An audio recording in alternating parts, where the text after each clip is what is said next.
The old guy seems like he's going to be alright. Thank God. Oh, really? That's good. Right? Anyway, I'm heading over to LabCorp now. I already called them and let them know the gist of what happened. So they had some warning I was going to be late due to extenuating circumstances. But even so, I thought I'd go over there personally to apologize again and set up another meeting. Don't bother. I think you've done enough. What do you mean? I mean, get back here immediately and pack up all of your stuff. You're not saying...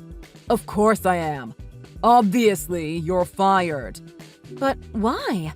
Because we don't need people here who can't even keep their appointments with clients. You're not fit to call yourself a business person. Hold on a second, Frank. Sure, I missed the meeting, but there were extenuating circumstances beyond my control. And I called them as soon as I could to let them know. I mean, the old guy had a heart attack right in front of their building, for God's sake. What was I going to do? Leave him there?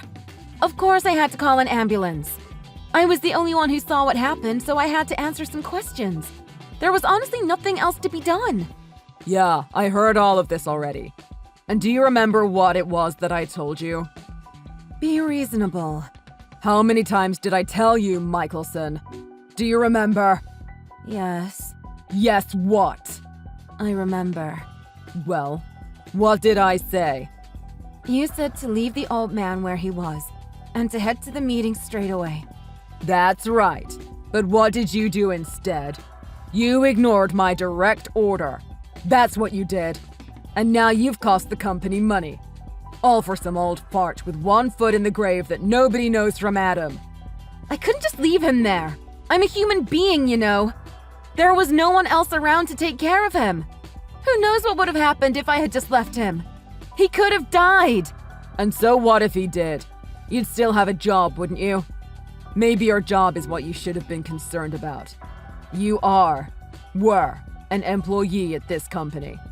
And while you are working at this company, our profits ought to be your number one priority. That and obeying the orders of your boss, aka me. You had no right to disobey me and jeopardize our profits to help some old geezer. It's a mistake you won't make again. You're not qualified to call yourself a business person, much less an employee of mine. So like I said, you're fired. Don't let me see your face around here again. Wow, you're like some kind of wannabe dictator. Now, first of all, I don't think you even have the authority to fire me. Don't be stupid. Of course I can. While you were hanging out at the hospital giving that old fart mouth to mouth, I was in the office chatting with Kevin, the regional manager. You know what I told him? That you blew off your meeting. I told him you made a deal with another company and were sabotaging us on your way out. What the? That's a pile of absolute... There's not an ounce of truth to that. Well, that's not what Kevin heard. We're pretty busy over here these days up in management, so Kevin is a bit on edge as it is. I can't believe this. And don't think that you can waltz in here with an apology or explanation and smooth things over. The fact of the matter is that you missed your meeting with the client. I've already called LabCorp and offered them my sincerest apologies for your behavior. Why would you do that? I already called them and explained the situation to them in full. Well, I had to tell them about how sorry we were that you lied to them earlier. I explained to them about how you are a pathological liar and it's been giving us quite a headache for some time. Even over the phone, I could practically see the looks of shock and disgust on their faces. I don't understand. Why are you doing this to me, Frank? Simple. Because you rub me the wrong way. You've only been here, what, 3 years now? And yet you're constantly talking back to me. Don't tell me you thought you were winning any brownie points. It's not that I'm trying to talk back to you or anything like that. I just thought you'd want to know when a contract you're planning to present to a client has some conditions that aren't in their best interest. All I was trying to do was let you know. This is exactly what I'm talking about, Michelson. Good Lord. Who do you think you are, anyway? Some kind of hero? You're a pain in my neck is what you are. There's no money in keeping the contracts 100% pristine. I told you, we're here to make a profit. That's not right.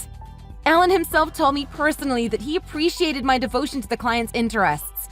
That's the whole reason he put me in charge of a client as important as LabCorp in the first place. And that's the worst part about you. How dare you think you can take LabCorp? I'm supposed to be in charge of all the major clients. Now you're stealing money right out of my pocket.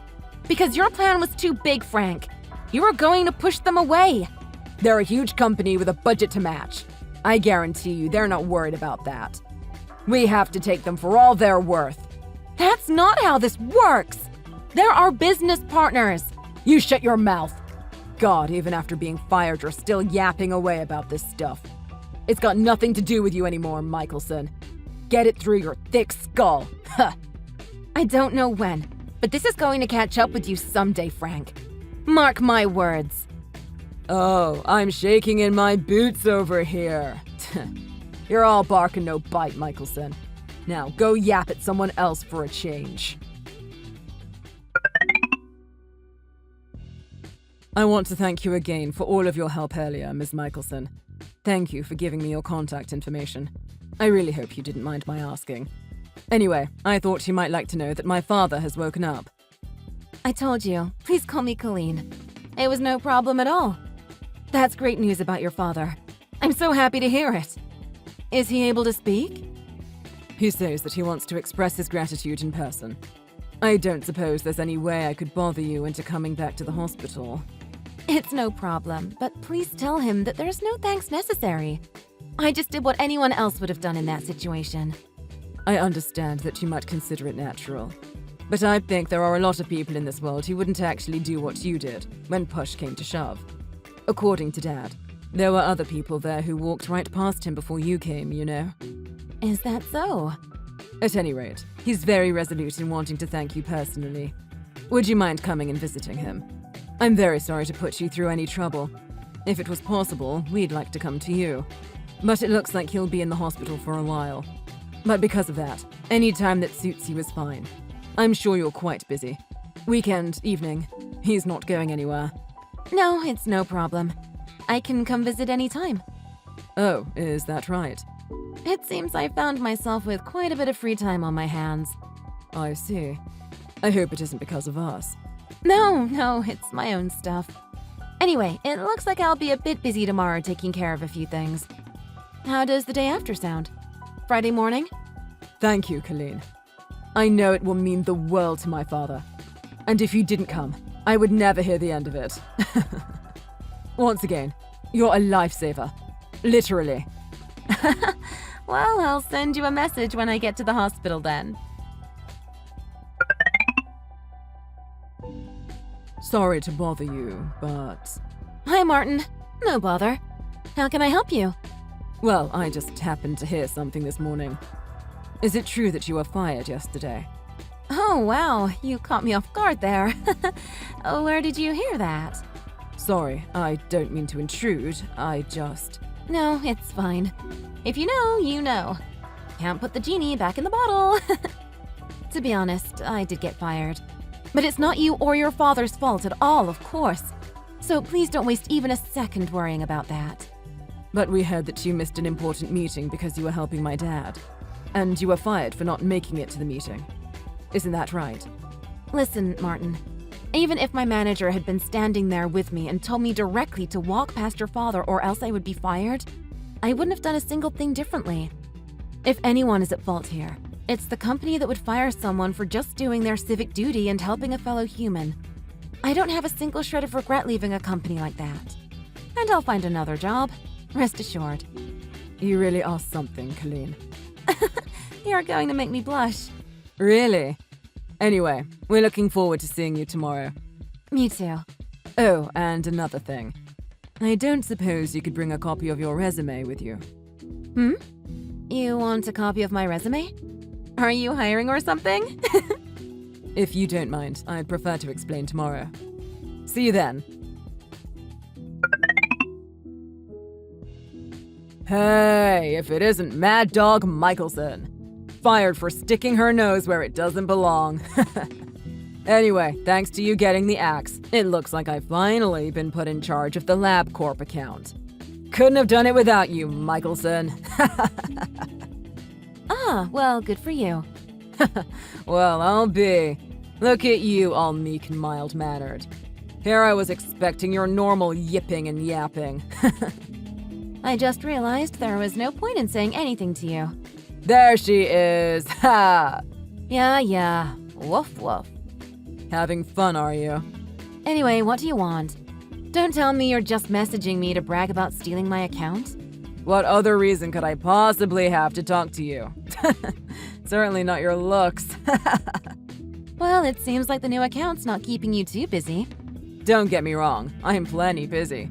Your limp, soggy fart of a plan needs a total overhaul before we're ready to sign. This is a big fish. There's big money involved. And I don't want just a little nibble. I want the whole thing. Well, good luck with that. I don't need your luck, loser. I met the guy in charge on their side a long while back. Just once, but I remember him. Real spacey. No common sense whatsoever. AKA a complete sucker. Is that so? I'm a bit embarrassed to hear that our representative, Mr. Reynolds, gave such a poor impression. Huh? Your company? What are you babbling about? But your previous account manager, Colleen, was so trustworthy. We didn't really have to worry about her trying to take advantage of us or anything like that. So we thought we would be alright having an open and trusting guy like Reynolds on the account. We would have all been happier if things could have remained as they were, to be honest. But now that we'll be dealing with you instead, it seems we'll need to get someone a little more cutthroat to represent us. What the hell is this? Who are you? Good morning. This is Martin Long speaking, Executive Vice President of Label Corporation Limited.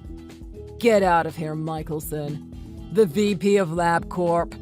I have to say, the way you spoke to Colleen really got under my skin.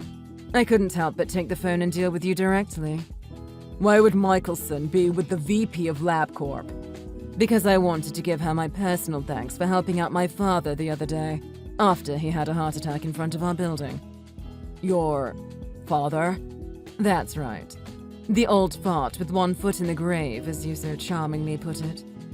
You mean to tell me that old guy that Michelson helped out the other day? That was the president of LabCorp? That would be correct. Michelson! Why didn't you tell me that from the beginning? What is wrong with you? Because you didn't know. My father has not been very healthy recently. In fact, it's not often that he shows his face around this office anymore. By the way, it was you who ordered Colleen to just leave him on the ground and get to the meeting. Isn't that right? Hold on a second. If I had known that was the president, of course I would have never given any such order. Of course not. I believe you. But, by your own admission then, if the person in need was not the president of the company, then it's fine. That's not what I'm saying. I'm afraid that's what it looks like. I've looked at your previous messages with Colleen, and actually, I've come to the conclusion that we absolutely can't do business with a person who would say things like that. So we've had some discussions about the future of our business with your company on our end. I'm afraid we've decided we won't be signing any contracts with you. Now, wait just a minute. Let me explain. You haven't even seen the new plan yet. At least give me a chance to pitch it to you. That won't be necessary. I don't need to see it to know that your contract is just going to be a vehicle to try and take advantage of us and recommend some expensive, extraneous things that we don't need. Isn't that right? Of course not. This plan was written with nothing but your company's needs in mind. Of course it's important to think about the future. We have several key investment opportunities that you simply can't afford to overlook. I'm afraid we don't have any money to spare on your nonsense. I'm pretty sure we asked your company for a bare-bones plan when we first contacted you about this.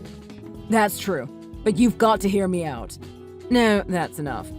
And of course, there's also the matter of your conduct toward Colleen. I've already taken the liberty of contacting your president directly. Alan? Surely he set up a meeting with you already. Please just hold on a second here. You're saying that you're angry I fired Ms. Michelson, right? It's fine. It's not too late. She's back on the job. She's back on the account. As if nothing ever happened. In fact, let's just chalk this entire situation up as just a little misunderstanding.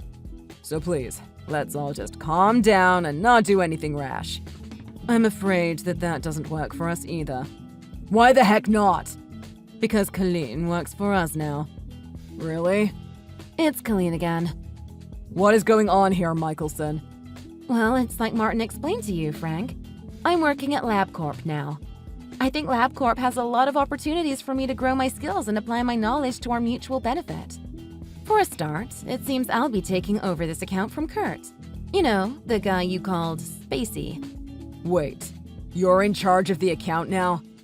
Isn't it just a perfect fit for my experience? You're not wrong. Business between our companies will be smooth as butter from now on. Oh, you think so? I've taught you everything you know, haven't I? Working together will be smooth sailing. So from now on, you just tell me whatever it is that LabCorp needs, and then we can think up a perfect plan together. It's a win-win for everyone. Am I right or am I right? Did you read what Martin wrote a few minutes ago? There's not going to be a contract. Why the heck not? I've raised you into an astute and capable business person, haven't I? Don't you think you owe me? The only thing you've taught me is that there are some really awful people in this world. That's it. Please give up any hopes of getting a contract out of us. Hold on a second, Michelson. Do you know what's going to happen to me in that case? I imagine you'll have to take some responsibility for your actions, won't you? Possibly even fired, if there's any justice in the world. Don't even joke about that. Come on, Michelson. Think about this again. I'll apologize, all right? I was wrong. I admit it. I apologize. I'll get on my knees and apologize. I'll kiss your feet. Gross, don't threaten to kiss me. You think sexual harassment is how you get a contract? You're not fit to call yourself a business person. After that, Frank was called into a meeting with the regional manager and the company president. Having heard the truth from Martin, the president was furious. Learning that Frank had lied to his face about me, the regional manager was also furious. The results of the situation were clear. Because of Frank's intentional lie, the company had lost a huge client. After such a massive blunder, Frank only really had two options: resign or be fired. It seems he chose to resign with a little dignity. Apparently, Frank was never really what you would call a top-class employee from the very beginning. As such, and considering he left the company in disgrace, it seems he had his work cut out for him in finding a new job. On the other hand, I'm doing great at LabCorp. The new job also came with a pretty hefty raise. I'm bustling away at my new job, perfectly content. My new boss is incredibly capable and reliable. And even more importantly, she has zero tolerance for doing anything unethical. In short, she is my kind of person. I never would have thought that so much in my life would change just for helping an old man who was suffering a heart attack. I guess this is what they mean when they say that helping others also helps you. Thanks for watching. If you like this video, please like and subscribe for more. See you next time.